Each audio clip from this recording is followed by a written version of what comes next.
Ghana's oil sector is entering a new phase and the scale is massive. After years of falling production, shrinking government revenue, and slowing investor interest, Ghana has secured a landmark $3.5 billion investment to revive its upstream petroleum industry. This is the biggest financial injection into the sector in nearly a decade. And it raises an important question. Is this the start of a new growth era for Ghana's oil and gas sector, or simply a temporary boost? Before we begin, kindly subscribe to the channel if you haven't done so yet. Let's dive into it. For several years, Ghana's oil output has been declining. The Jubilee, 10 and Sankofa fields, once strong producers, have matured and production naturally slowed. Government revenue from petroleum dropped. Investor activity reduced. Exploration stalled. Industry experts warned that without major new investment, Ghana's production could fall sharply, affecting job creation, revenue, and energy security. In 2025, that changed. The government, GNPC, and international partners announced a combined $3.5 billion investment package aimed at reviving the sector and stabilizing production. A consortium made up of Tullow Oil, Kosmos Energy, PetroSA, and GNPC agreed to invest $2 billion into the Jubilee and 10 fields. This includes the drilling of up to 20 new wells, major offshore infrastructure upgrades, and the extension of field licenses to the year 2040. These wells are essential for slowing natural production decline and extending the life of Ghana's most important oil fields. Partners including ENI and Vital committed $1.5 billion to expand operations within the offshore Cape 3 Points block.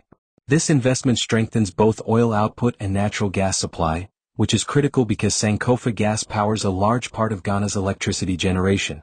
Together, these investments create one of the largest upstream development programs Ghana has seen since first oil in 2010. This investment did not come as a luxury. It came at a time Ghana urgently needed to reverse a production decline. Without new wells, daily production risked dropping to levels that would strain government finances and reduce foreign exchange earnings. Ghana relies heavily on gas from the OCTP field to fuel its power plants. Without expansion, the electricity sector would face increased challenges. A decline in exploration risked pushing Ghana out of the competitive West African energy space.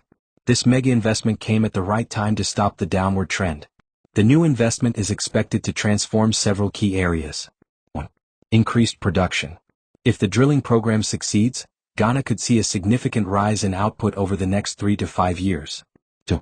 Job creation. Offshore drilling requires engineering, logistics, marine transport, fabrication, safety, catering, and support services. This opens new opportunities for Ghanaian companies and skilled workers. 3. Higher government revenue. More production leads to more royalties, more gas sales, and stronger fiscal stability. 4. Extended field life. Jubilee and 10 could remain productive far longer than previously projected. 5. Regional influence. With Nigeria facing instability and Côte d'Ivoire still developing its new discoveries, Ghana could re-establish itself as a consistent producer in West Africa.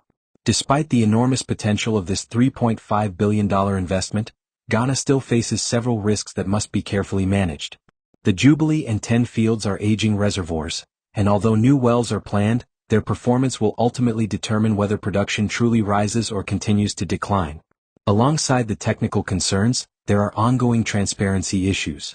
Civil society groups consistently call for clearer reporting, better contract disclosure, and improved management of petroleum revenues so that citizens genuinely benefit from the sector. These governance concerns exist at the same time the world is rapidly transitioning toward renewable energy, creating long-term uncertainty around future oil demand and investment flows. Ghana must therefore balance today's push for increased oil production with a broader strategy for economic diversification.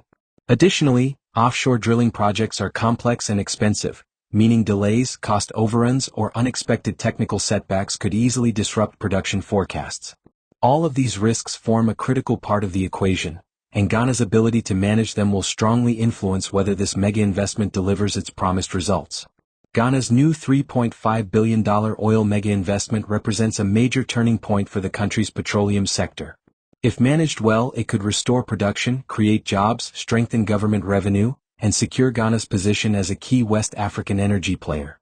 But there are also risks, from transparency issues to global energy pressures and the challenges of working in aging fields.